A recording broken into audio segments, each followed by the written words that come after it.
अस्सलाम वालेकुम वीवर्स। आज मैं आपको टैल्कम पाउडर के कुछ ऐसे यूज़ बताऊंगी किचन के अंदर कि आपको खुद हैरत होगी कि हमें पहले से ये बात क्यों पता नहीं थी। इतनी ज़्यादा यूज़फुल टिप्स हैं और इसके अलावा छोटी छोटी कुछ ऐसी टिप्स हैं जो आपके बड़े बड़े मसलों को बहुत ही छोटा बल्कि उनको ख़त्म ही कर देंगे, इतनी ज़्यादा ईजी हैं। तो इसके लिए आपने वीडियो को पूरा देखना है, इसके बिल्कुल नहीं करना, और नए हैं तो चैनल को सब्सक्राइब कर लीजिएगा। सबसे पहले टिप नंबर 1 है कि हम इलायची जो है, छोटी इलायची, सब्ज़ इलायची, ये बहुत ज़्यादा यूज़ होती है किचन में। हम लोग बहुत ज़्यादा इसका यूज़ करते हैं, इस्तेमाल करते हैं खाने पकाने में। लेकिन हम लोग क्या करते हैं कि जब हम इसको इस्तेमाल करते हैं तो हम इसको जब छीलते हैं तो हम इसके बीज इस्तेमाल करते हैं और इसके छिलके को हम बिल्कुल किसी काम में यूज़ नहीं करते और उसको फेंक देते हैं। जबकि हमें इसका बहुत अच्छा, मैं आपको यूज़ बताने वाली हूँ क्योंकि इसके छिलके में बहुत अच्छी खुशबू होती है, बहुत फ़ायदेमंद होता है। इसको फेंके नहीं, बल्कि आपने छिलके, जो भी आपके छिलके इसके निकले और बीज आपने यूज़ कर लिए और छिलके आपने फेंकने के बजाय आपने क्या करना है, चाय की पत्ती के डब्बे में डाल लें आप और चाय की पत्ती के अंदर इसको मिक्स कर लें। इससे चाय की पत्ती के अंदर बहुत अच्छी इलायची की खुशबू आएगी और जब भी आप चाय बनाएंगे तो उसके साथ ये इलायची के छिलके भी उसमें डाल दिया करें पत्ती के साथ। तो चाय में आपके इतनी अच्छी महक आएगी इलायची की कि सब पूछेंगे कि वाकई में आपने इलायची डाली है। ठीक है, अब हम आपको दूसरी टिप बताते हैं। जब हम नमकदानी यूज़ करते हैं, नमक डाल के रखते हैं उसके अंदर, तो जब हम कुछ अर्से बाद इसको निकालते हैं तो क्या होता है कि उसके अंदर नमक जम जाता है।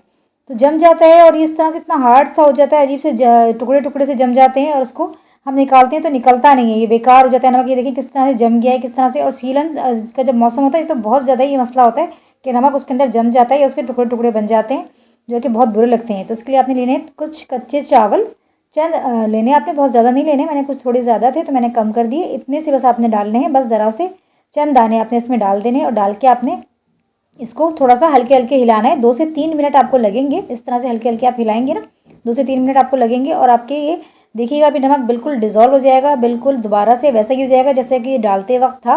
और ये दोबारा से कभी जमेगा नहीं जब तक ये चावल के दाने इसके अंदर डले रहेंगे। तो ये इसके अंदर डाल के आपने छोड़ देने, निकालने नहीं है, तो उसके अंदर डले रहेंगे। ये देखें नमक हमारा बिल्कुल कितना अच्छा सा हो गया, पाउडर हो गया, बिल्कुल वैसे ही जैसे पाउडर था ये उसी तरह से हो गया। और से 2 से 3 मिनट इसके अंदर लगे हैं, थोड़ा सा डाल के मैंने हिलाया था। तो ये देखें अब ये नमक बिल्कुल हमारा कितने अच्छा सा निकल रहा है, देख रहे हैं, आपको नज़र आ रहा होगा, बिल्कुल दोबारा से पाउडर हो गया। बहुत यूज़फुल टिप है, ज़रूर ट्राई कीजिएगा।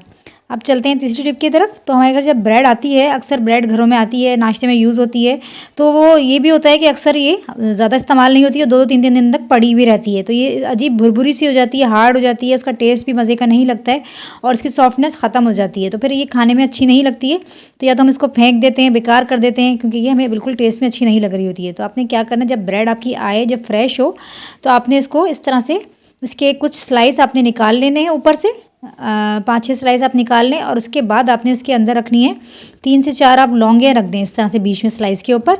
और जब आपने रखे थे ना, निकाल के रखे थे स्लाइस, वो वापस इसके ऊपर इस तरह से रख देंगे। तो अब ये आपके स्लाइस सूखेंगे नहीं, भुरभुरे से नहीं होंगे और आपकी ब्रेड का टेस्ट भी ख़राब नहीं होगा।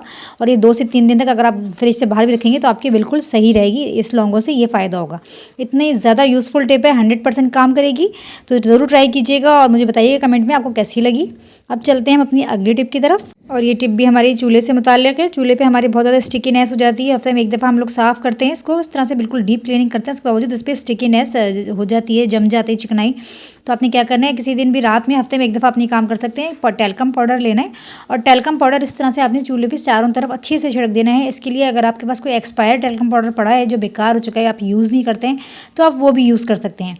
तो इस तरह से ये होता है, ये डालने से आपके जो कीड़े मकोड़े भी रात में आते हैं, कॉकरोचेज़ आते हैं, कभी कभी चूंटियाँ भी आती हैं, घर बना लेती हैं चूंटियाँ, इधर उधर बहुत चूल्हे के पास नज़र आती हैं, तो ये सब चीज़ें बिल्कुल गायब हो जाएंगी। आपने ये टैल्कम पाउडर अच्छे से इस पर पूरे चूल्हे पे इस तरह से छिड़क लेना है चारों तरफ, इसके बर्नर को छोड़ के बाकी चारों तरफ आपने अच्छे से डाल लेना है। तो इससे आपका चूल्हा, इसको डालने के बाद आपने इसको एक कपड़े की मदद से इसको फैला लेना है ताकि ये आपका अच्छे से फैल जाए और पूरी रात के लिए आपने चूल्हे को इसी तरह से छोड़ देना है कि ये इस पर डला रहे। पाउडर हटाइएगा नहीं, इस तरह से छोड़ दीजिएगा। इसकी खुशबू से ही सारे कीड़े मकोड़े भी भाग जाएंगे और आपकी जो चूल्हे की जितनी चिकनाई वगैरह होगी ना, जो स्टिकीनेस होगी, वो सारी ये एब्जॉर्ब कर लेगा अपने अंदर टैल्कम पाउडर। ये इसके अंदर खासियत होती है कि एब्जॉर्ब कर लेता है। ये आपने छोड़ देना है। फिर सुबह के टाइम आपने जब मॉर्निंग में अपने चूल्हे को यूज़ करना है तो फिर आपने इसको गीले स्पंज से या किसी कपड़े से आप इसको अच्छे से बिल्कुल क्लीन कर लेंगे। पहले इसको ये सारा आपने पाउडर साफ़ कर लेना है गीले कपड़े से, उसके बाद आपने इसको ड्राई कपड़े से आप इसको बिल्कुल खुश्क कर लेंगे। आपका चूल्हा बिल्कुल, देखें, इसकी स्टिकीनेस बिल्कुल ख़त्म हो जाएगी, जो उस पर चिकनाई जमी हुई थी वो सब खत्म हो जाएगी और ये छोटे मोटे कीड़े मकोड़े इसके करीब जिनके घर थे वो सब खत्म हो जाएंगे। बिल्कुल साफ़ कर लें आप, वो दोबारा आएंगे भी नहीं। तो हफ्ते में एक दफ़ा आप ये इस तरह से चूल्हे पे कर सकते हैं, तो ये आपका इतना ज़्यादा फ़ायदा देगा आपको। ये आपकी ये टिप छोटी सी टिप है लेकिन बहुत ज़्यादा ज़्यादा काम की टिप है ये। देखें चूल्हा हमारा कितना ज़्यादा साफ़ हो गया, जो उस पे चिकनाई जमा थी, जो कुछ भी था सारा बिल्कुल साफ़ हो गया है। इसी तरह हमने इसको एक ड्राई कपड़े से इस तरह से ड्राई कर लेंगे और उसके बाद हम इसको यूज़ करेंगे। तो हफ्ते में एक दफ़ा ही ट्राई कर लिया करें, आपके सारे चूल्हे की चिकनाई भी साफ़ हो जाएगी और आपके ज़्यादा जो कीड़े मकोड़े हैं वो भी यहाँ से दूर भाग जाएंगे। अब चलते हैं अपनी अगली टिप की तरफ। ये भी हमारी टैल्कम पाउडर से मुताल्लिक़ ही है, उसको लेकर है क्योंकि इस तरह के रबर बैंड तो हमारे पास घरों में होते ही हैं, हम लोग बहुत ज़्यादा यूज़ करते हैं। लेकिन क्या होता है कि ये आपस में चिपक जाते हैं, जुड़ जाते हैं, अजीब से ख़राब से हो जाते हैं, फिर हमें फेंकने पड़ते हैं इनकी चिपकने की वजह से। तो आपने क्या करना है कि टैल्कम पाउडर लेना है और अच्छा सा टैल्कम पाउडर इनके ऊपर अच्छे से छिड़क देना है आपने, इतना कि ये सारे इसके अंदर लग जाए टैल्कम पाउडर। इतना आपने डालना है, बहुत ज़्यादा नहीं डालना है, बस इतना डालें कि सारे रबर बैंड में अच्छे से टैल्कम पाउडर लग जाए। जब टैल्कम पाउडर आपने डाल लेंगे सारे रबर में, इस तरह से आपने हाथों से इसको मिक्स कर लेना है ताकि सारे रबर बैंड में अच्छे से लग जाए। और उसके बाद जो उसकी बॉटल है जिसमें भी आप इसको रखते हैं, जहाँ पे भी रखते हैं, उसके अंदर आपने करके इस तरह से रख देना है। तो ये आपस में बिल्कुल भी नहीं चिपकेंगे, इनका बिल्कुल ख़राब नहीं होगा। जो सीलन के मौसम में स्पेशली बहुत ज़्यादा चिपकते हैं तो वो सब बिल्कुल सही रहेगा। तो लाइक एंड सब्सक्राइब ज़रूर किया कीजिए, शेयर किया कीजिए, बेल आइकन ज़रूर प्रेस किया करें ताकि हर आने वाली वीडियो आपको मिलती रहे। फिर मिलेंगे, अल्लाह हाफिज़।